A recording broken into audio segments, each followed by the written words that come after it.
Hey, welcome to the Works in Progress podcast. My name's Sam Bowman. I'm one of the editors of Works in Progress. And I'm Peter Garicano, another editor with Works in Progress. Our guest today is Dan Wang.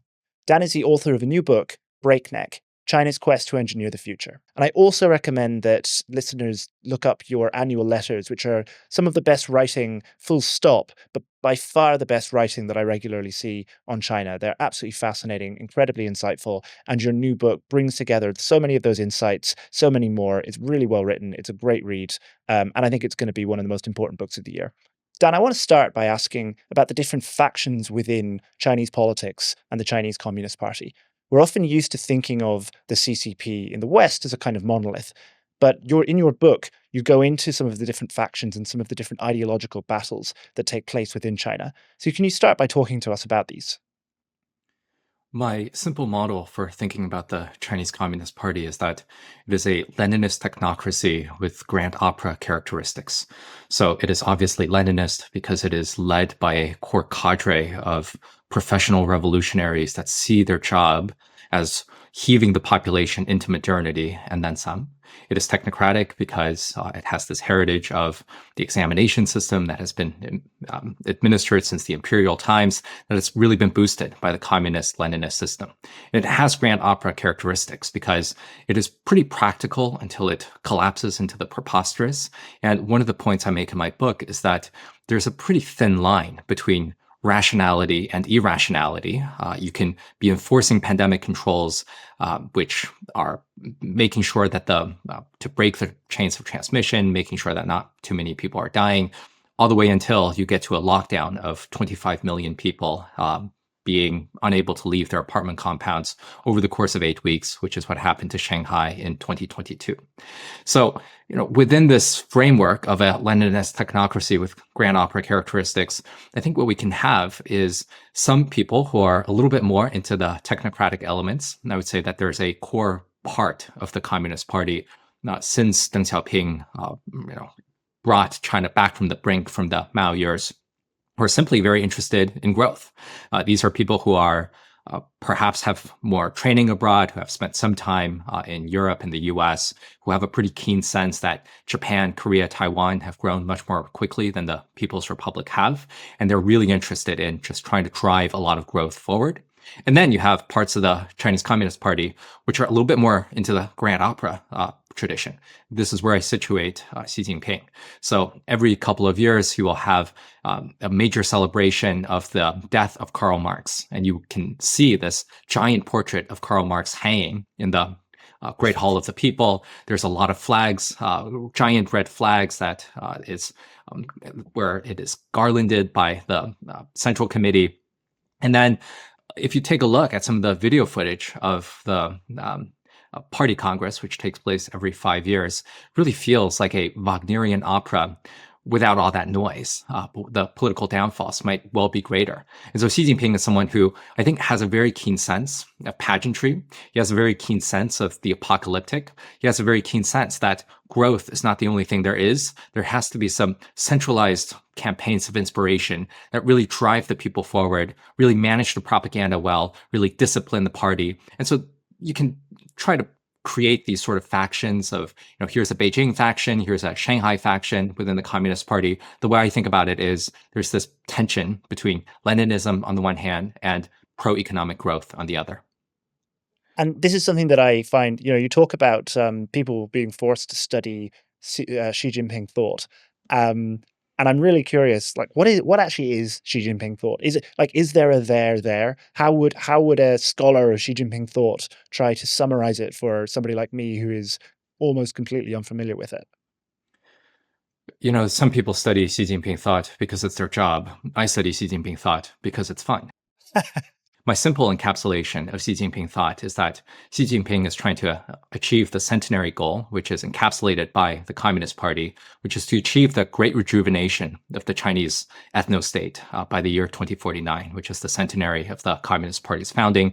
And within that, what Xi Jinping wants to do is to try to have about a dozen different goals, some of which include poverty alleviation, discipline in the party, economic growth, having a strong military, and you can stuff a couple of more things within this capacious framework. But I think the general framework that I would have for Xi Jinping thought is, at its most simple, it is to make China great again under the leadership of the Communist Party.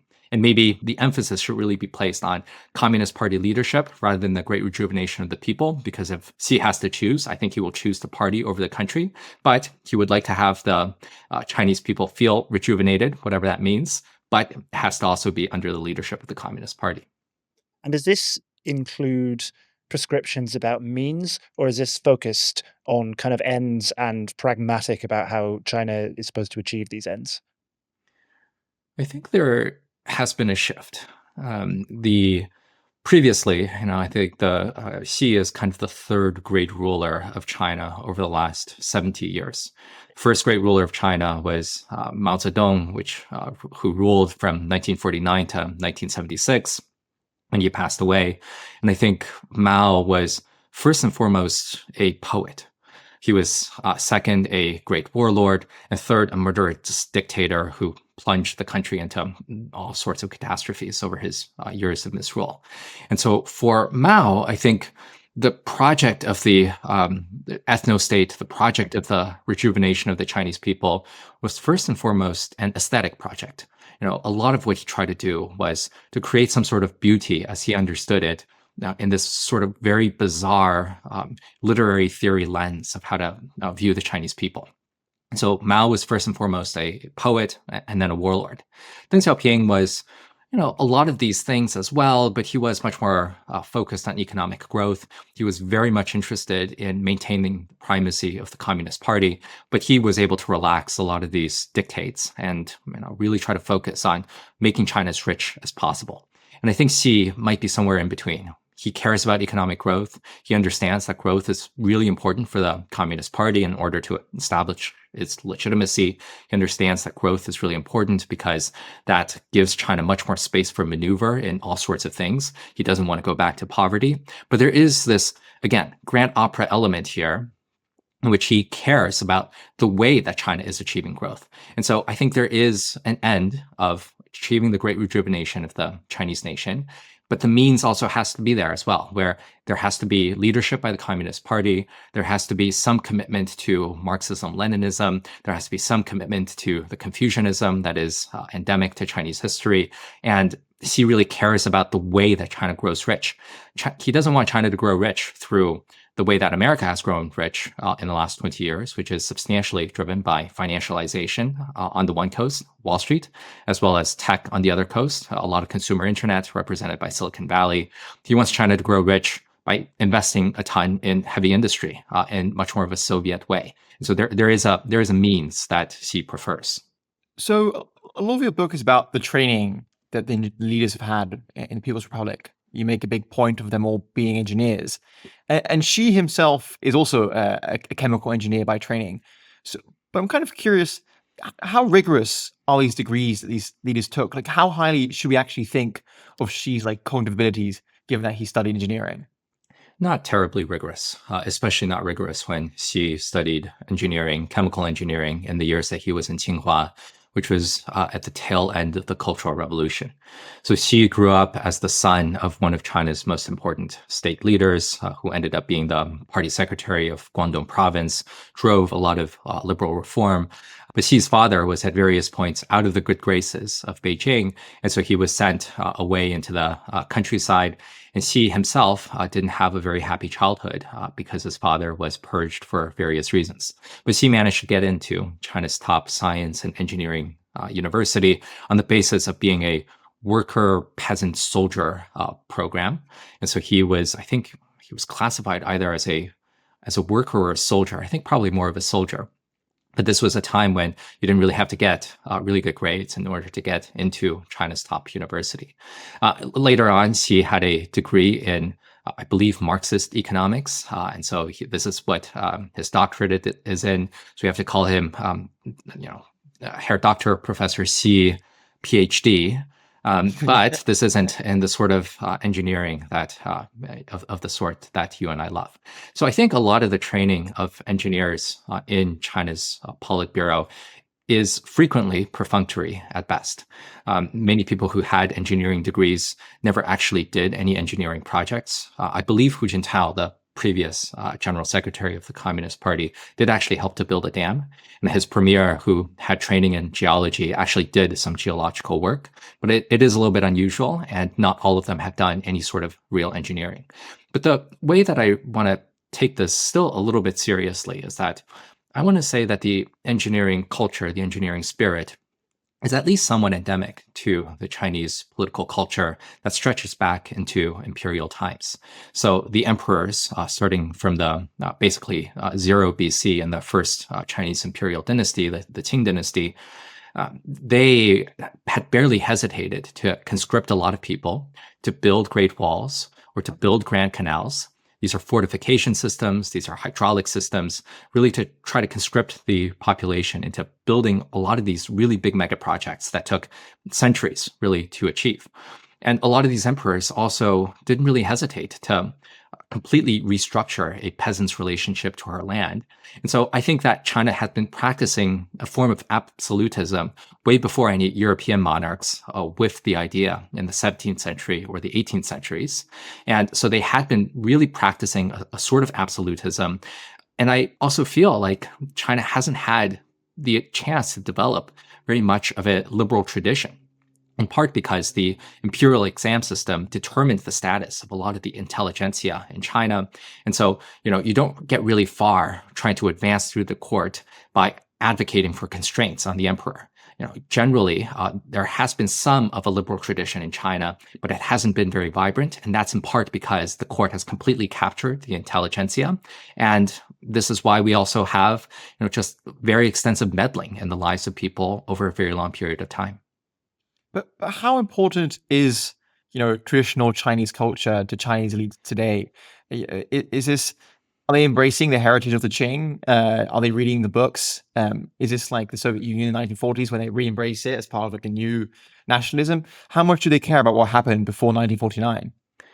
Very difficult to try to establish that with any sort of objective truth. I think that it is certainly the case that the Communist Party talks extensively about how great and wonderful various Chinese imperial dynasties were in the past.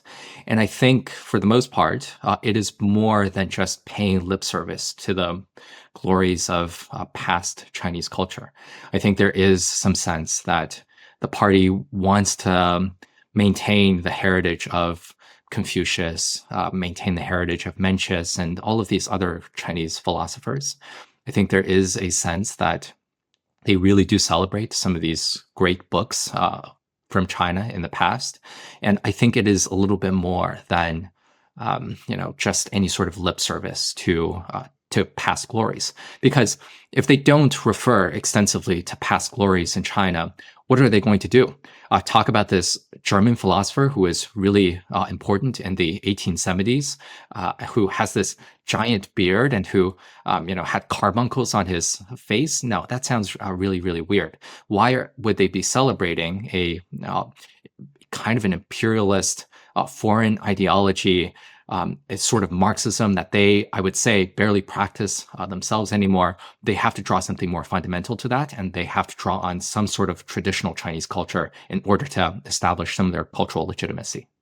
You talk about in the book a sort of intellectual movement that you call the Industrial Party, or that are referred to as the Industrial Party, and there's a line that really sticks out in my mind, and you kind of say there, sort of backwards inventing fascism. I wonder if you can talk a little bit about who these people are, what they believe, and how this fits into the sort of intellectual heritage of both pre-communist China and also sort of pre-modern or pre-contemporary communist China.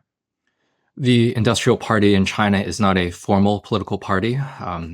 The Communist Party of China has a de facto political monopoly over all political parties in China. Technically, if you take a look at the People's Republic, there's also 8 other parties, including something called the Democratic Party or something. And these are all obedient and very loyal to the Communist Party. So the Communist Party is not the sole party, but it is above all of the other parties. The Industrial Party is more of a meme-based movement that was organized through the Chinese blogosphere, essentially through the 2000s, and it still persists today to some extent. So these are a lot of people who are organized under a couple of core blog posts. The Chinese are just like us. They think about the blog posts quite a lot as well. And so a lot of the Industrial Party is, I want to be clear that I'm just caricaturing a lot of these views, but the view is that heavy industry solves all problems. There is no problem that heavy industry cannot solve. And so a lot of what they're trying to do is to advocate for organizing the state under the pursuit of science and technology projects. It is very dismissive of the financial sector. It is very dismissive of service sectors writ large. It is to say that China needs to build steel, China needs to build semiconductors, China needs to build.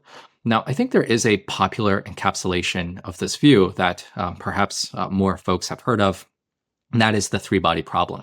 The author here is Liu Cixin. He wrote this trilogy of the three-body problem. He also had another big book that's called The Wandering Earth. The Wandering Earth is one of these books that have been adapted into a movie over the last couple of years, and this is one of these big blockbuster movies that was really popular in China. And the core premise of the three-body problem and The Wandering Earth is that humanity is under some sort of alien threat, some interstellar threat. And what the state really needs to do is to organize the entirety of society, band together under a technocratic government, and defeat this foreign threat in both cases. And in the books, it is actually kind of successful. In the three-body problem, the Chinese end up working pretty well with the US, and they have some sort of world government in order to defeat the big alien threat. And so this is one of these core texts that I think is one of these big or texts that a lot of the Industrial Party is organized around. But there is a pretty vibrant movement here where Liu Cixin is not the only author. A lot of this is organized under this still a sense of fierce nationalism, that China was defeated first by the European imperial powers, second by this brutal fascist invasion by Japan. China hadn't been defeated, but it had been kind of close, and China was suffering very extensively under Japan's invasion throughout the 30s and the 40s. And the core diagnosis of a lot of the Industrial Party is that China was invaded, China was humiliated because it did not have science and technology. And so, I look at this discourse and I think, well, isn't this a straightforward reinvention of fascism in the 1930s and the 1940s? And I take a look at some of these texts by especially the Italian futurists in the 1930s. They produced some fantastic art. It is very geometrical. I really enjoy looking at these sort of, fractured prism-based art of airplanes and trains, and in some cases, wonderful pieces of machinery. And, they had a very strong aesthetic sense that technology is political and technology can be very beautiful. And I think this is what a lot of the Industrial Party is. They would never say that they're trying to invent fascism, but, having a technocracy administer a state bent on pursuing science and technology, I don't know if there's other ways to describe it. It's funny you mentioned that. I on Instagram I get a lot of aesthetic building accounts because that's one of the things I'm interested in. And the other day, popped in my feed a post about Italian rationalism, which was a movement, according to this art aesthetic account, that flourished in Italy in the 1920s, 30s, and 40s before declining. And I thought, wow, that's an interesting one to pick out. But you are right; the aesthetics are really, really interesting, and much more so interestingly than anything Germany did over that period. It's the focus on futurism and the focus on the aesthetics of technology and so on is very, very striking from Italy in particular in that era, and interesting. And I was not aware that was such an important part of, or that was an important part of this kind of group or this memeplex in China. Coming back to this Industrial Party question, how niche is this? Who's engaging with it? Is this part of this kind of more extreme, like like right-wing blogosphere? Is this something that it's like widely read and consumed? Are the younger cadres reading it? For the most part, the Industrial Party texts are pretty mainstream in society, and one might even imagine that this is actually a central guiding movement for the Central Committee and the Politburo of the Communist Party even today. So almost everything would be extensively censored in China. The government censors everything. They have censored at times the first line of the Chinese national anthem, "Arise, ye who do not want to be slaves," which is something that the Shanghai residents were sharing extensively during the Shanghai lockdown. They censor all sorts of independent journalism. They've censored my website in China as well. But there has been kind of one movement that hasn't suffered very extensive censorship, and that is the Industrial Party. And one can even say that some of the core ideas of the Industrial Party, namely that China was defeated by the imperialists and the fascists due to a lack of technology, which I think is, not too controversial of an idea, broadly speaking, even among everybody else who looks at China. And then the second big idea of the modern China today really needs to be organized to pursue a lot of advanced manufacturing. One could say that this is part of the ethos of the Chinese state, not just under the communist regime, but also under the Taiwanese government, which has also felt a lot of these urgent needs to improve technology as well. And so if you take a look at a lot of these texts in China, the Industrial Party hasn't been very extensively censored. Every so often, you see that they have visits from high-ranking members in the Communist Party. A lot of their texts are actually sponsored by think tanks that are directly affiliated with the state. And so these people are kind of thriving. Now, every once in a while, someone will say something odd that, there has been one member of the Industrial Party who's been one of these big blogosphere members who has been pretty supportive of Ukraine's fight against Russia. His remarks are occasionally censored, but for the most part, I would say that the Industrial Party ethos is now baked in. And more broadly, if you're like in your early 20s and you decide that your goal in life is to become general secretary, like, what do you do? Like, who do you hang out with? Where are you? And what are the choices you're thinking about making in the next 10, 15 years? Peter, you're a young, ambitious person interested in politics in your 20s. Are you asking because you're interested? Well, here is what I recommend that you do. The first is that it helps to have a family member who is high-ranking in the party. So Xi famously is part of what people would call the princeling faction because his father was one of the, at times one could say, one of the 10 most important members of the Communist Party under Mao Zedong and also under Deng Xiaoping. And so it helps to have a high-ranking member in the party, but that hasn't been a requirement traditionally. Even now, there are still a lot of smart folks who are able to get into the senior ranks of the party without having illustrious family heritage. In part, that is because the Communist Party has been relatively meritocratic. The imperial Chinese state is famous for administering the exam system, and that I think has produced a measure of aristocracy that one doesn't necessarily find in many other countries. It would help if you dedicated yourself to studying Marxism, Leninism, and now Xi Jinping thought.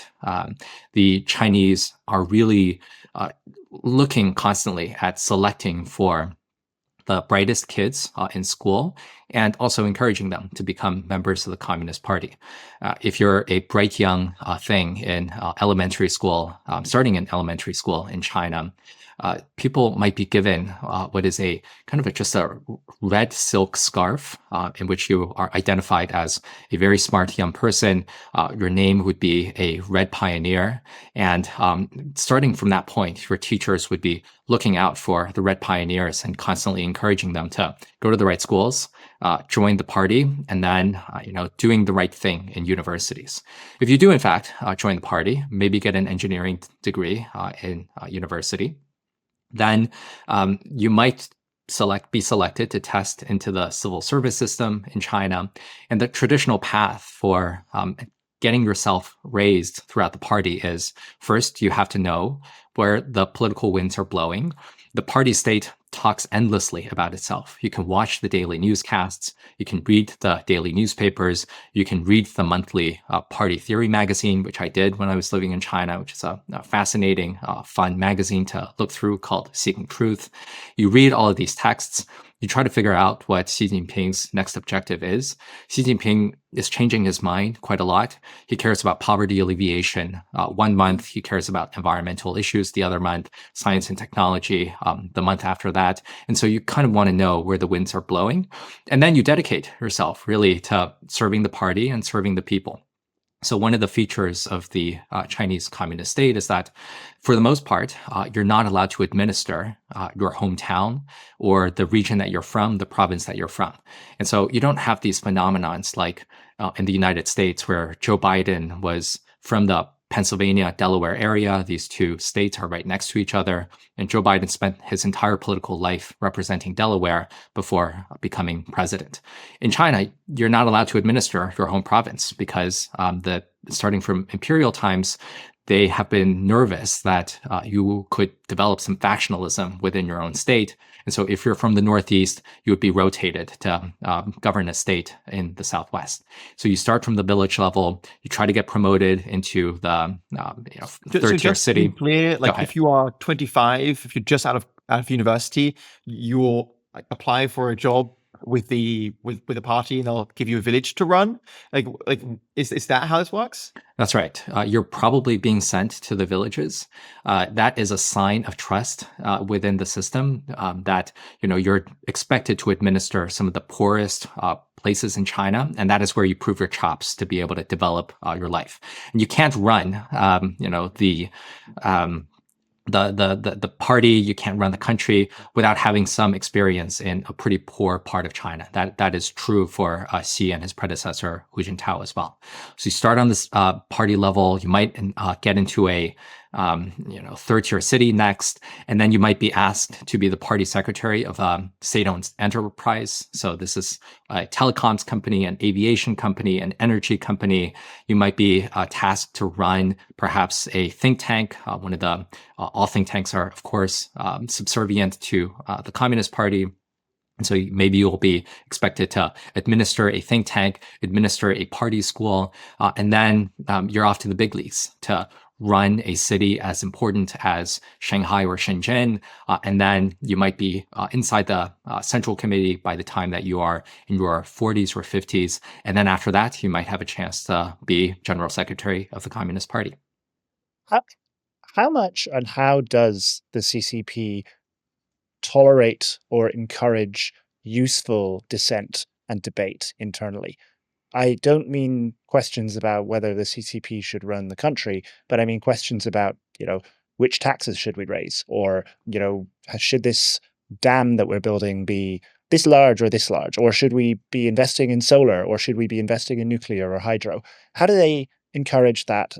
And how much can they encourage that, given that it's quite difficult to have a debate about anything that doesn't end up leading to lots of other questions that they might not want to have asked?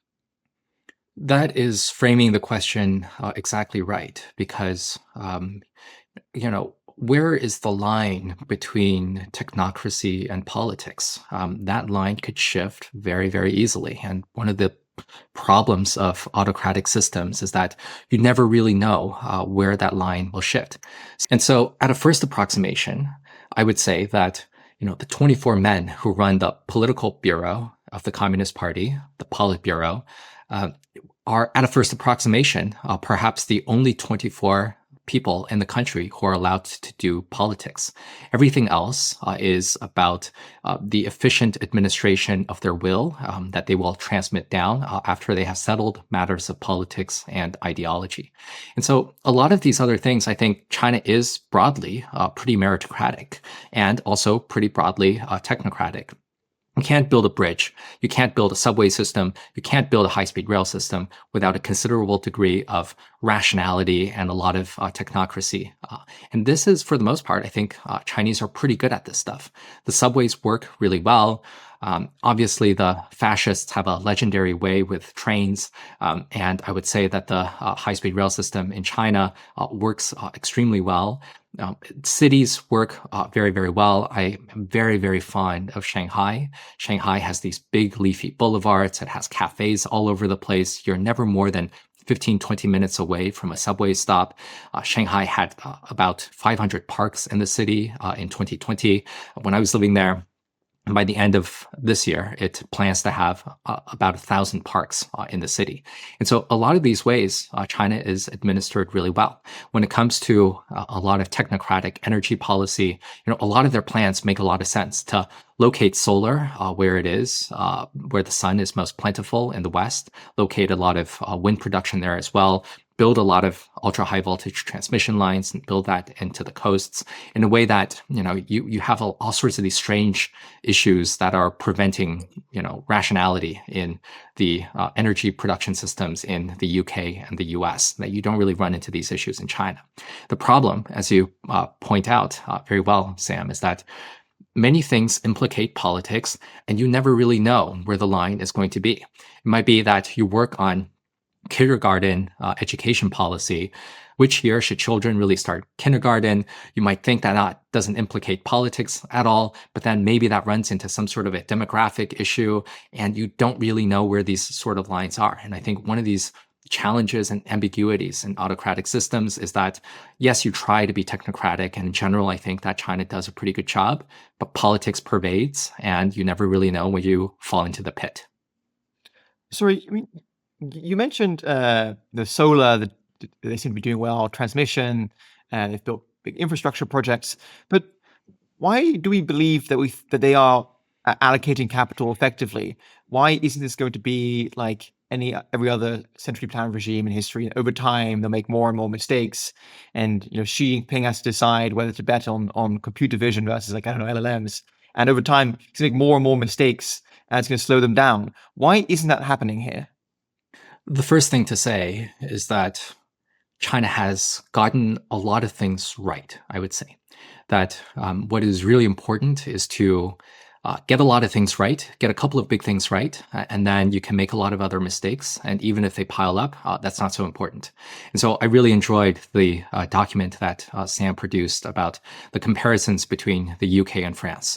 And so even though France looks politically much more dysfunctional than the UK at the moment, they got a lot of things right, which is to build a lot more housing and to build a lot more energy systems. And so, you get a couple of big things right, and you have the ability to make a lot of other mistakes. And if you take a look at the history of China over the last 40 years, when it's really gotten rich, I spent a lot of time thinking about how they did get a lot of big things right in terms of how to finance the industrialization, in terms of managing the political economy, in terms of motivating the cadres, in terms of encouraging private enterprise when they should have been encouraging it. And so these are things that a lot of other developing countries haven't really figured out. It is pretty clear that China has grown much more decisively than India has over the past. Right now, that's no longer true. But over the past, China has grown much better than India has, much better than Brazil has, much better than Indonesia and Mexico have as well. And so I think the first thing to say is that the political leadership has been able to do a lot of good things well. The other thing that I would add is that China has not only a very strong state, it has also a lot of very strong entrepreneurs. There is this fierce, churning, dynamic entrepreneurial sector in China where things are kind of messy in a lot of different ways in, I think, highly positive and salubrious functions for society. There is just kind of this messiness in Chinese society where as much as the party state breathes down your neck, a lot of people simply don't listen and they try to look for ways around the diktats. And that is, I think, a distinguishing feature of Chinese people that is kind of like Americans as well, where they just kind of see what they can get away with in a way that I think doesn't really characterize a lot of Europeans, nor a lot of let's just say Japanese people, where they tend to be a little bit more faithful to what the state really wants them to do. And so you have a strong state. You also have a lot of dynamic spirit.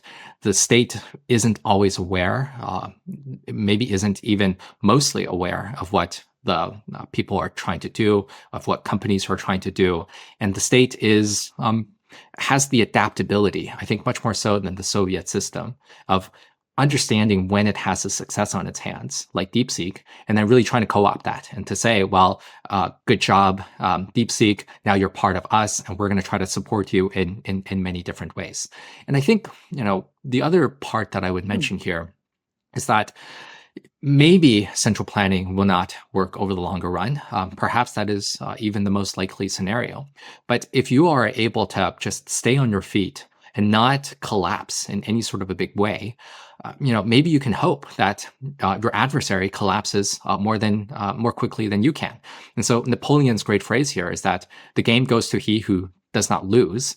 And Napoleon mostly won his battles, and then he lost like 5 big ones, and that resulted in total defeat.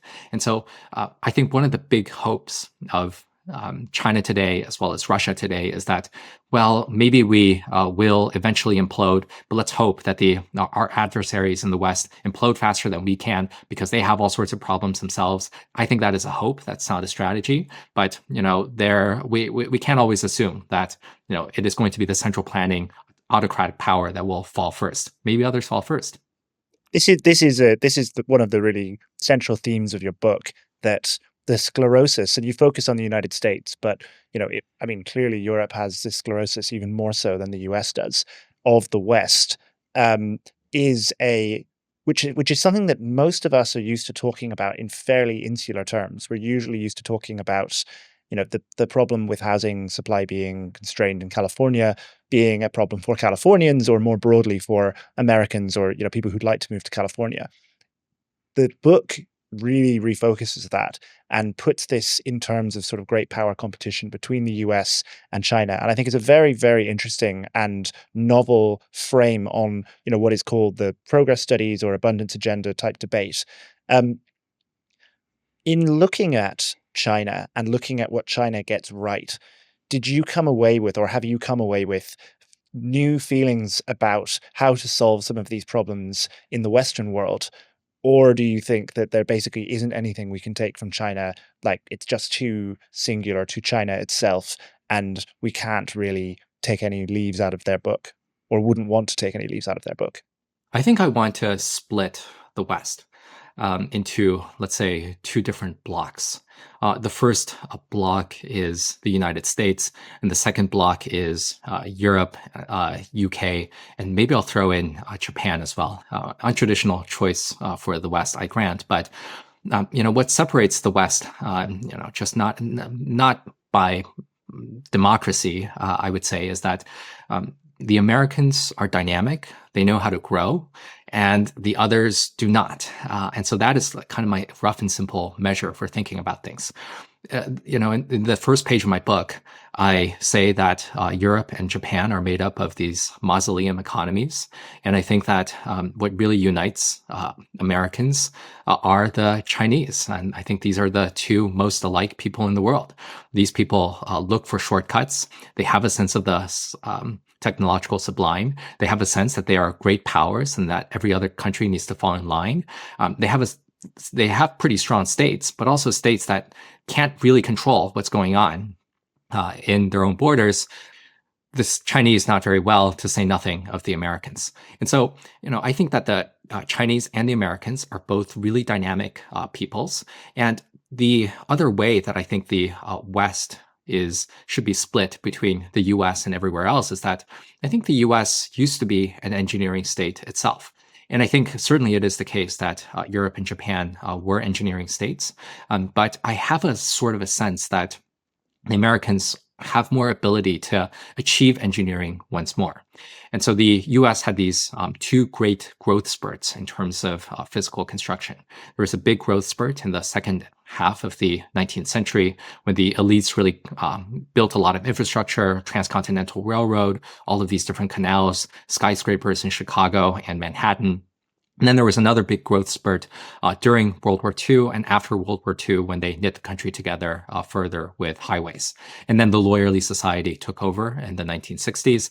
And one of the things I'm really interested in is to say, well, is the US able to have a third growth spurt after the first two?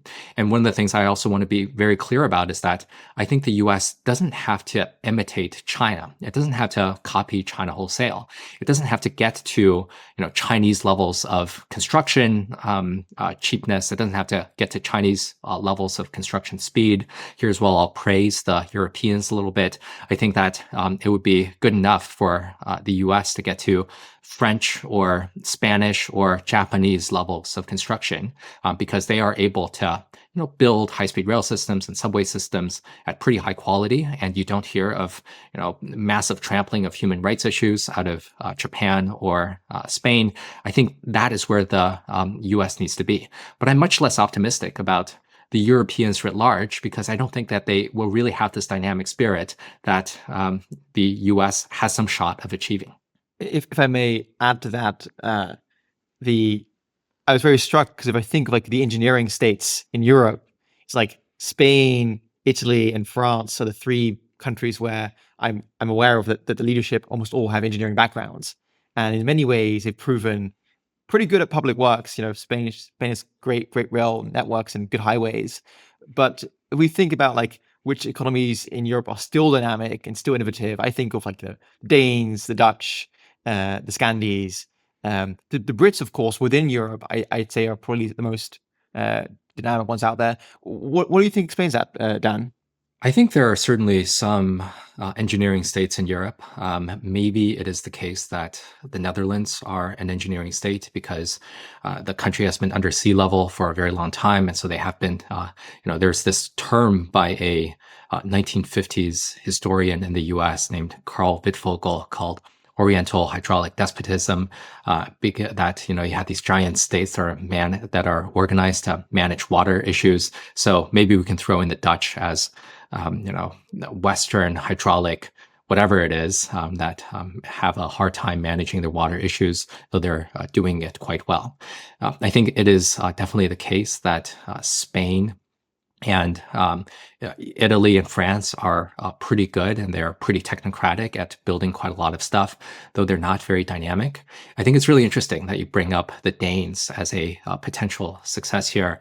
I just come out of a month in Denmark, in which I had a really good time, and I thought it was actually really amazing how well they were building. They've been building more subway networks, and you can see this because they have a label of the year that their new subway station opened. And some of these new subway stations took place in 2019. And I thought, oh, wow, you're able to build subways after 1919. That's actually pretty good to have something done this century. The subway systems in Denmark are super clean. They're cleaner than China. Maybe they're even cleaner than Japan. They're fully automated. Trains come every 2-3 minutes or so. And so this is like kind of a really functional system.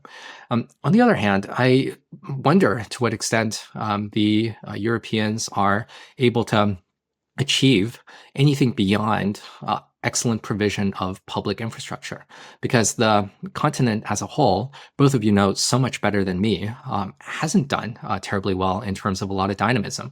Over the course of my month in Denmark last month, Novo Nordisk lost about 30% of its market value when it had a lower revenue guidance, but it has been kind of outcompeted by the US Ozempic competitor with Eli Lilly. And Other great European successes, I'm not sure, are on very good footing. ASML is doing very well in the Netherlands, but they're suffering a lot of these geopolitical headwinds controlled by the Americans and perhaps rejected by the Chinese.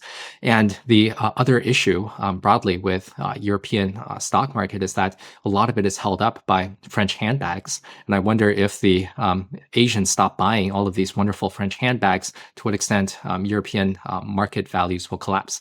And so here's actually something that I'm really interested to get both of your thoughts on, because both of you have thought much more deeply than me about the causes of European stagnation. Now, I know both of you have views that Europe is a bit of a handbasket. The UK especially is even more of a handbasket. But I really want to try to steelman the case that I wonder if the Europeans could actually rouse themselves and be very dynamic there. What is the possible case here? Because I see Europe as being completely buffeted by these two other great powers. The Chinese are actively deindustrializing Europe. There's been a big sense in the US that the Chinese will deindustrialize the Americans. But actually, if you take a look at the data, China has been much more effective at deindustrializing Germany, Japan, South Korea, which are much more competitive on these industrial goods that the US isn't even actually producing for the most part anymore. And I wonder if the Europeans will also be comprehensively outcompeted by the Americans, whether that is in the biotech sector or frankly anything else in terms of the financial services or tech. But I'm really trying to find a silver lining here for Europe to become much more dynamic. So far, I don't see it. After the latest round of the trade war, the China's suspension of rare earth magnets sent a lot of German automakers panicking. I was thinking that, maybe this is one of these crises moments that is really going to kick their efforts up a notch to really try to compete. But then that panic has sort of subsided again, and I think all of us have lived through these 20 crises moments, which really should have roused the Europeans. But what do you think? Is Europe and the UK really going to get their act together? One thing that you talk about the US as being a country of lawyers, and you are clear that there are some advantages to that. And I think that the comparison with Europe is quite a good way of seeing those advantages, because you take an issue like freedom of speech, which isn't primarily an economic issue, but does have some pretty important implications economically.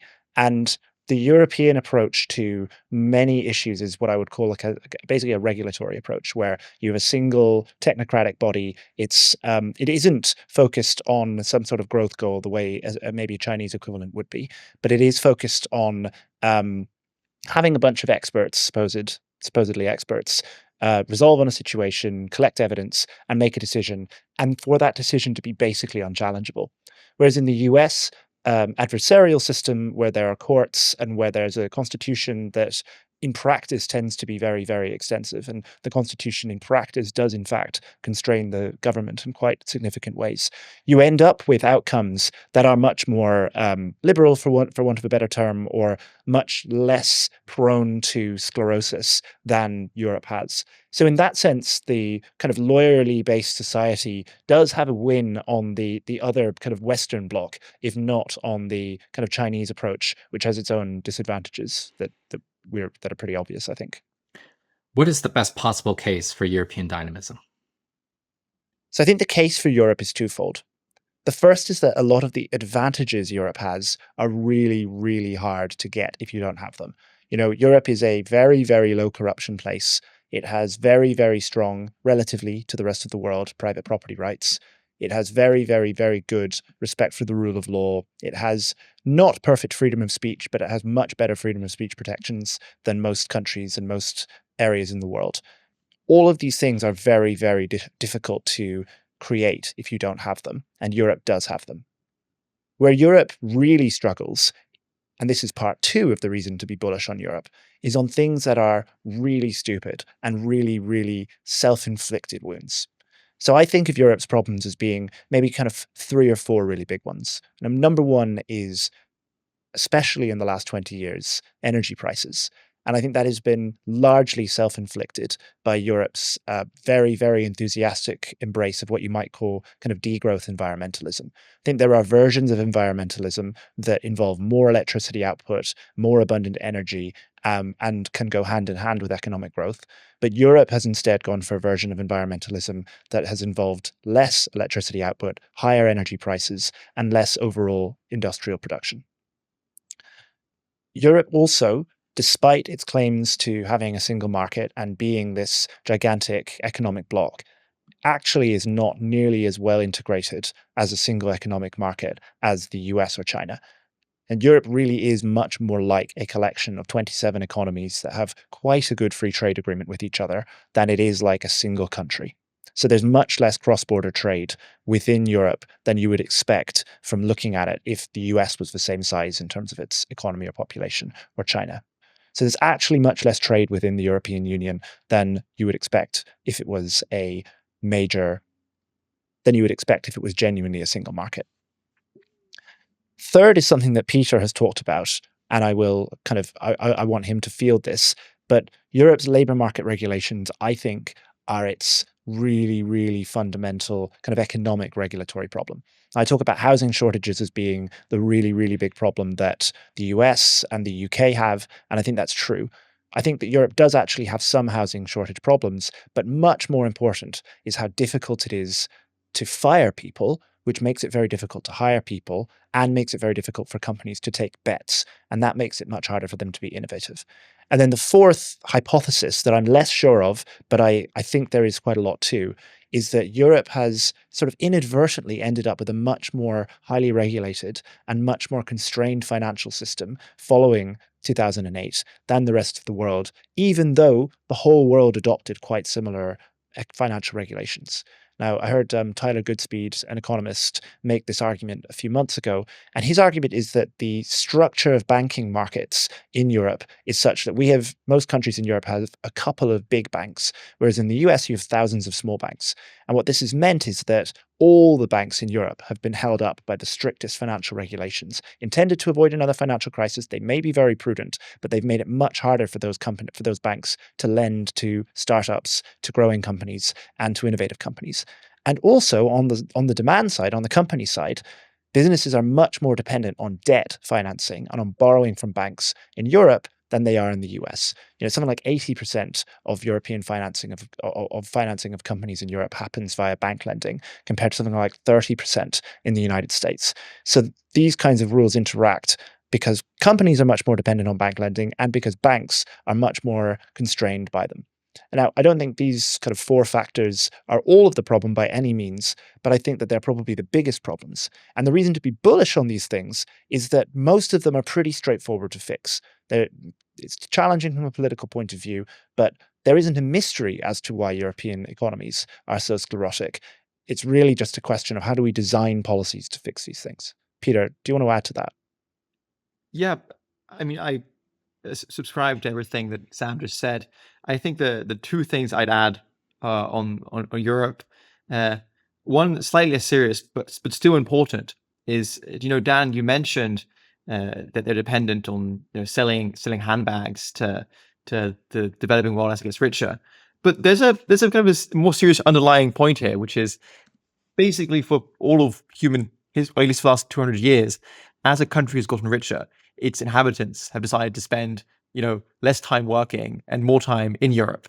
This is true with the Chinese middle classes. This is increasingly true with the Indian middle classes. And if we think of especially if we think of the very optimistic cases around AI and people having lots of free time, the Amalfi Coast, at least for the foreseeable future, can only be had by coming to Italy. And so I think if you think of the more cost disease kind of world, Europe has the very unique position of being able to be the string quartet, where even though your productivity does not rise, you get to eat many of the productivity rises that happen abroad.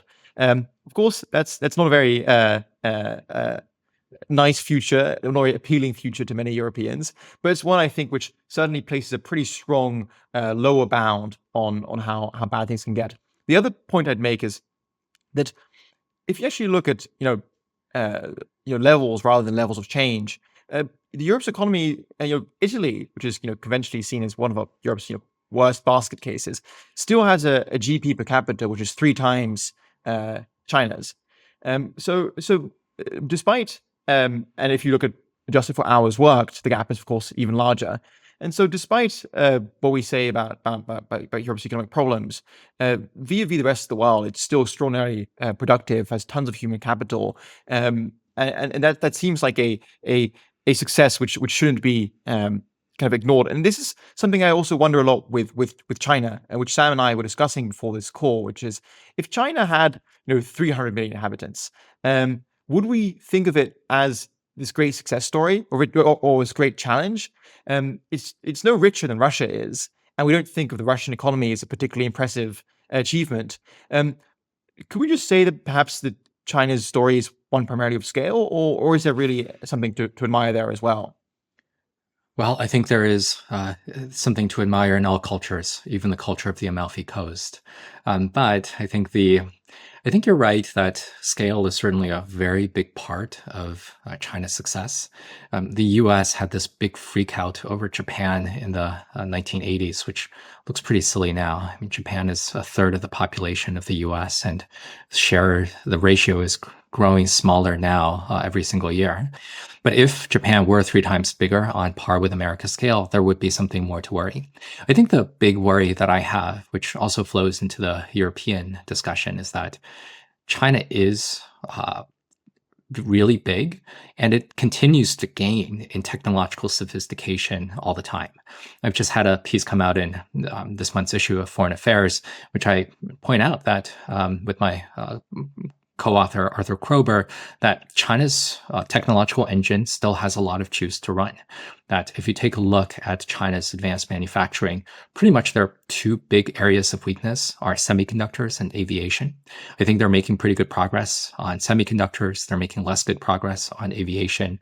But if you take a look at industrial robotics, if you take a look at drones, all sorts of automotives, China is basically on par with, I think, South Korean levels, and we'll get to German and Japanese levels very quickly enough, and they are going to be producing much more cheaply, 60% of the cost of a equivalent German product. And so this is where I also, it's about the trajectories, it's about the growth rates, it's not just about the levels. And this is where I'm still kind of wondering whether there is kind of a bull case for Europe. And I'm having a little bit of fun here poking you two to make the bull case for Europe. And so I'm sorry about teasing you, but I think the worry that I have continues to be that Europe further deindustrializes. We've already seen this a little bit in the data that China has waged a far more successful trade war against Europe than it has against the United States so far. A lot of its most dynamic companies continue to fall. Amalfi Coast is great, but not all European countries are really enamored of tourism.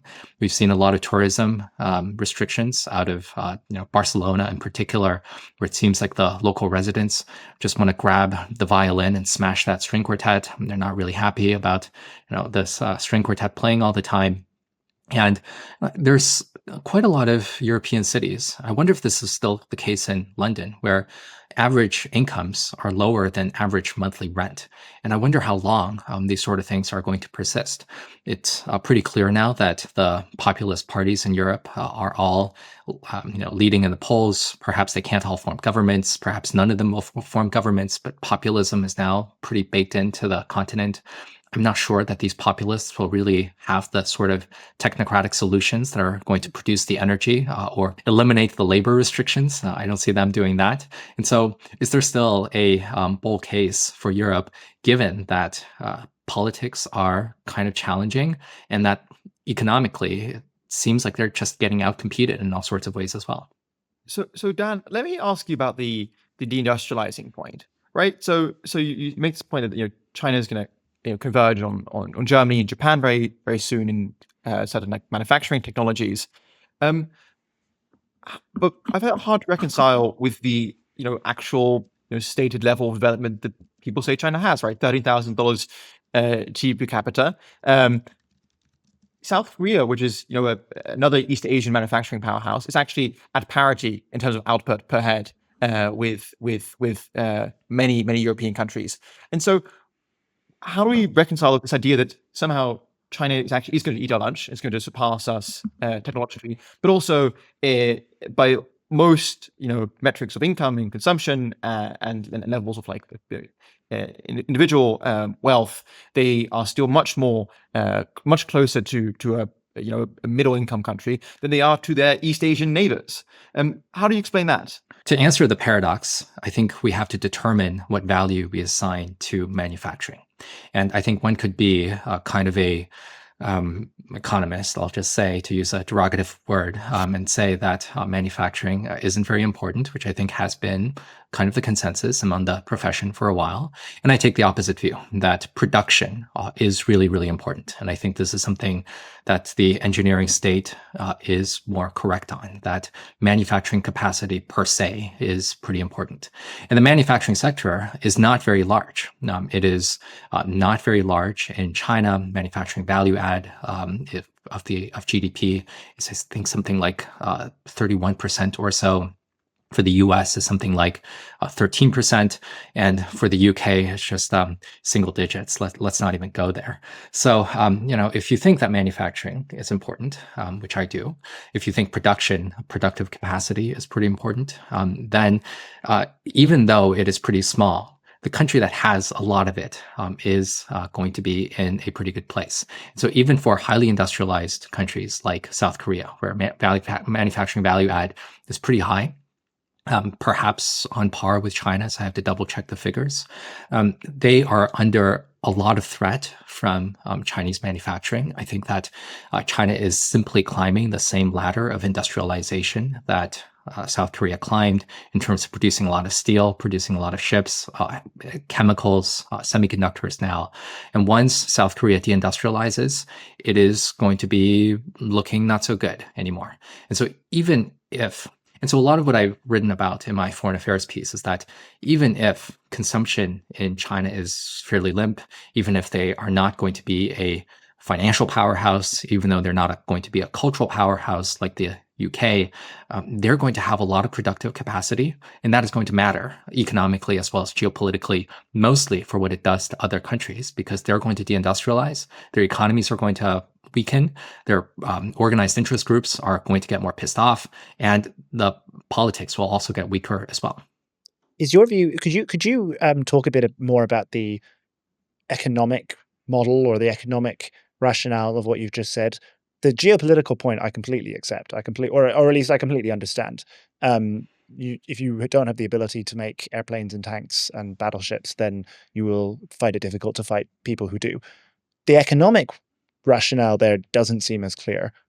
I want to first acknowledge that the advanced manufacturing is not going to save any economy. I think the economic rationale for pursuing really advanced manufacturing is not necessarily very, very high. In some critical industries like semiconductors, what is the global employment of semiconductors? Well, it's probably on the order of 1 million to 10 million people on a very generous definition of, taking a look throughout the entirety of the supply chain. And yet these 1 to 10 million people are producing a really critical industry. And, if you don't have something like a semiconductor industry, then a lot of other follow-on innovations are also not possible within, all sorts of, they power essentially the entire, every single digital device in the world. And so I think what is important here is that China is able to have decent growth. Right now, it is growing at 5%. There are some who allege it to be lower. I don't really want to get into a discussion of Chinese GDP, but I think China still has sufficient compelling growth. And part of what gives it the Communist Party political resilience has been building a lot of stuff. If you are living in a Chinese village off in the southwest in the mountains of Guizhou, where I spent 5 days cycling in 2021, Guizhou has about 50 of the world's 100 tallest bridges. And the Communist Party has been building all of these amazing bridges where villages feel much more connected to each other. cutting down travel from, let's say, a day into a matter of half an hour. And that is real. And people feel really good about having these sorts of achievements. Call it propaganda of the deed. But if you build a really gigantic dam, some people look at that and they feel, wow, this is amazing. Call it propaganda of the deed. But if you have these drone shows, which I find a little bit silly, but people really like these shimmering drones at night, which are kind of a replacement for fireworks. I love those, by the way. I think they're incredible, just for what it's worth. I think they're kind of lame, but whatever floats your boat too. But and if you're living in a city, even a third-tier city in China, you're getting more parks, you're getting cleaner air, you're getting better subway systems, you're getting connected to high-speed rail, you're able to travel to other big cities, you're able to travel to these villages, and that all feels pretty good. And so I think maybe the case for advanced manufacturing is not very clear. But it is great if you have it, and it is even better if your adversaries don't, because, again, this is where kind of politics gets in the way of technocracy. If we take a look at a lot of European Union spending, a lot of it is subsidies for agriculture, right? How important is agriculture? Well, economically, not that much, but politically, extremely so. A lot of it is, trying to manage the automotive sector's feelings for when they're being defeated by the Chinese. Those people have a lot of political power. And so, if the organized interest groups get, even more organized and get really complaining about a lot of these sort of things, they do present more political problems than economic challenges. So talking more about like the actual like economic upside here, you write a lot both in your letters and in your book about the importance of process knowledge, right? And something which the Chinese have been very good at attaining, and perhaps is one of the explanations for why American firms have been falling behind. But why does the market kind of undersupply this? Why, if it's so important, do Intel or Boeing not do the thing they could have done in order to not start falling behind? What's kind of the market failure that you think is at play here? Process knowledge is not valued by the market because it's not very easily measurable. So process knowledge is the name I give to the residual of everything about technology that we can't really capture very easily. So technology is the tools and the equipment to produce, let's say, a piece of semiconductor. It is also the written knowledge that consists of the blueprints and patents for how to design an Intel chip. But then if you actually want to make chips, there's a million and one things that's impossible to write down, and that also isn't encoded in the instructions. And so you really have to know how to store the wafers, how to manage the lighting, how to manage the electrical charge that separates a good fab like TSMC from a bad fab like, let's just not even get into these names here. But I think the process knowledge is really important. It's not very well measured by the market. Here's where I am a little bit more critical of the sort of, letting your economy be driven by the mandates of stock investors, which I think is a little bit more true of the US and perhaps the UK as well. In China, as Mike Bird recently noted in a recent episode here, economic growth has been pretty good, 8 to 9% on average over the last 20 years. And then its stock market has been completely flat. And what's going on here? Well, the Communist Party isn't that enamored of the stock market. It's a little bit weird that this communist system has a stock market in the first place. And I think what is also true in China is that they have enormous amounts of redundancy that drag down profitability. You have state-owned enterprises that employ far too many people. You have a lot of redundancy in all sorts of equipment. You have all sorts of people doing the same thing all the time. And where the system really proves its worth is in the middle of a major pandemic, like what we saw in 2020, in which the US and much of the West couldn't make masks and cotton swabs, and the Chinese were able to because they were able to retool their supply chains super, super quickly.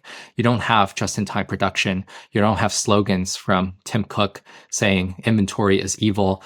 Rather, you have just a lot of capacity to do stuff. So I just came back from a trip to India, and the Indians are, for them, the great fascination is China, both as like a development story, but also as a kind of icebreaker, which is testing like relations with the West as a newly empowered Asian country. And one complaint, one thing was a common refrain, is that the US's relationship with China shows that, or the problems Americans have with China today are because America simply can't suffer a rival of a similar size. There's not so much to do with ideology or with security interests, but really a question of who gets to be. There's no space for another major power on the world stage. And so I'm wondering, you as a kind of trans-Pacific watcher, do you think if the Kuomintang, if the Chinese Nationalist Party had won the Civil War in 1949, do you think America would have the same challenges with Chinese growth that it has today? It might well have far greater problems with China, because there is a case that the Nationalist Party could make China much stronger and richer than the Communist Party has done so far. And so, with the KMT, the Nationalist Party has succeeded in making Taiwan relatively rich and also in advanced manufacturing power. And I suspect that if the Nationalist Party was administering China right now, I think they would be equally nationalistic, nursing its grievances against incursions by imperialist powers and Japan, and very intent on making civil society much stronger than it is and making China a much greater technological power than it is. I think one could make a case that Washington, D.C. is very proud and very paranoid. I think it is definitely the case that the freak out about Japan in the 1980s looks pretty silly, not only in retrospect, but at the time, they were their treaty allies. And should America really have been super scared that the emperor could sell his land under his palace and then somehow buy the state of California because that was what it was worth? No, all of that looks pretty similar. That looks pretty silly in retrospect, and maybe even so at the time because Japan was so much smaller. Now, I don't really care to defend the Washington, D.C. Viewpoint, but the security threats that they fear could be treated in several buckets.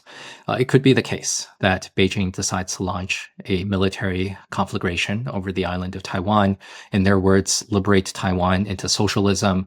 And, that could be a pretty big fear for the U.S.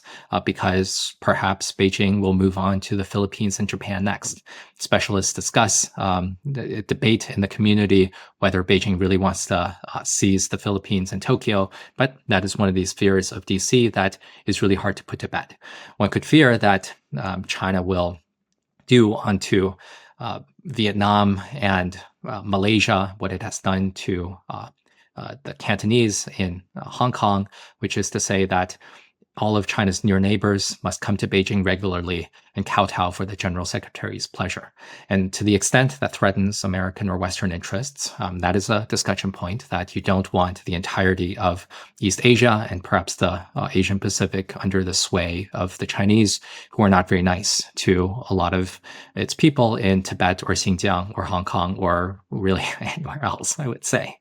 The other big fear, I think, has to go back to this manufacturing question of advanced technologies. Part of the reason that the Americans reacted against China's Made in China 2025 program, which is this big industrial plan to say, we're going to dominate all the industries that you Americans and you Europeans and you Japanese are really good at.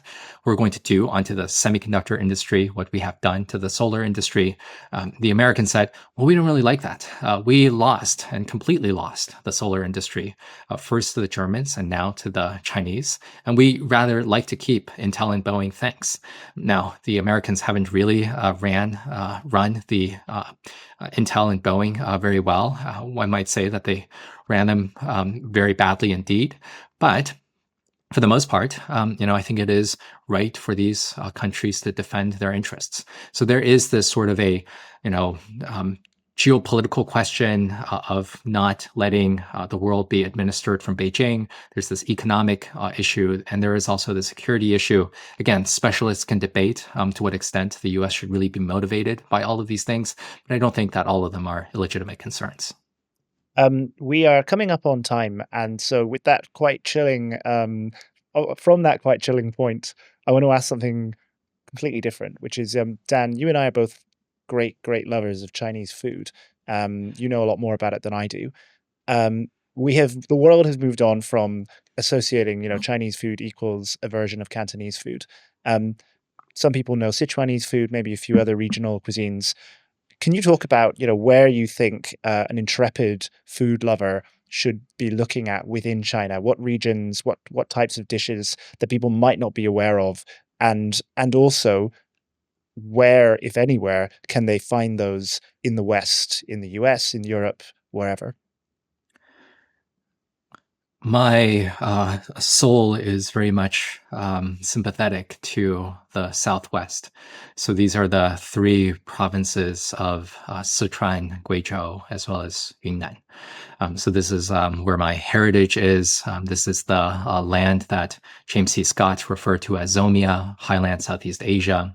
And in these mountains, you have a lot of chili peppers as well as fermented foods. And you hop across a different mountain range, and the food could be quite substantially different. So I think most of the world now knows Sichuan food. Sichuan has these two big cities, Chengdu and Chongqing. It lies inside this big basin. Both of these two cities are inside this big basin. And so the first thing I would say is that Sichuan has quite interesting food in these little mountain villages. And that is true for Guizhou as well. And I think that is especially true for Yunnan, where I think there is no possible similarity that could unite something into a cuisine called Yunnanese food when the north is historic Tibet, it's purely Himalayan, and the south is raw jungle because it feels quite like Thailand. And so how do you come up with a cuisine that encapsulates snow mountains as well as jungle? And then I think the other big region that I would think a little bit about is this region of Anhui province, which is in eastern China. It's next to Shanghai. And this is quite a region that is also pretty mountainous. It has been poor up until the recent past. Now Anhui is actually producing quite a lot of China's electric vehicles. But for a while, it was better known for just sending a lot of its migrants out to Shanghai to work. Anhui food is kind of not very well known, I would say, even in Shanghai, where it's not too far. The food is really stinky. It is really pungent. It could be pretty salty, again, because mountains produce fermentation and all sorts of salty food. So those are the places that I would think about. Now, I think it is a little bit challenging to imagine that these foods could be recreated overseas. It would always be a pale imitation because even in Beijing and Shanghai, we have pretty pale imitations of Yunnanese food.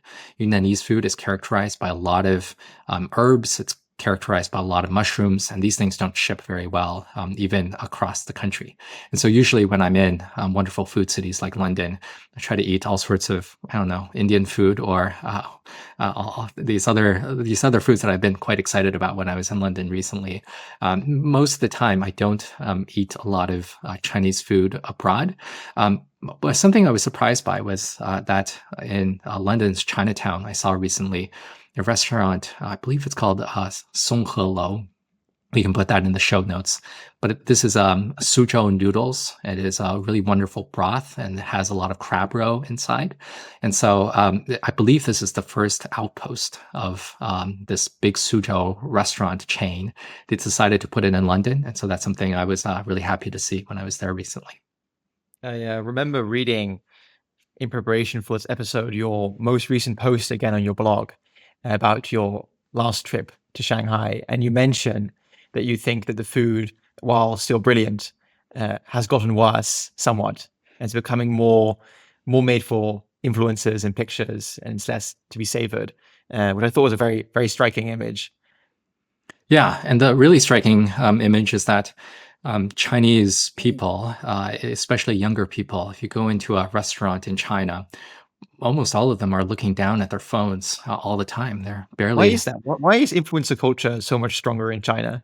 It's a good question. I'm not very sure. If you just go to a lot of East Asia, people on average are just absorbed into their phones on average much more than Europeans are. It's almost socially acceptable for people to be just staring at their phones, even when they're eating with others.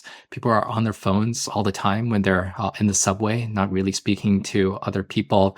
A lot of Chinese cities are now built to be photographed. This is something called Wang Hong culture, which refers to just essentially famous on the internet. And this is just everything is meant to be Instagrammed or little red booked.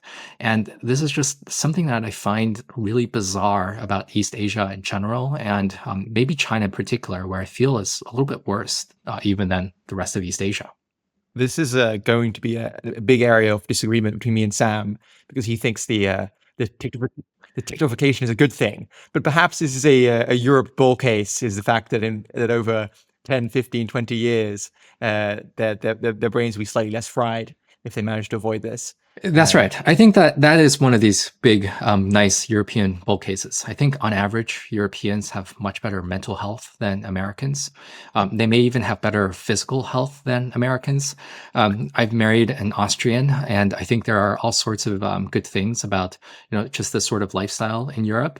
But still, I am pretty concerned that a lot of things will break because the populist wave will hit once the deindustrialization sinks in further. Dan, thank you so much for joining us. If you want to read more from Works in Progress, visit worksinprogress.co. Thanks very much for listening.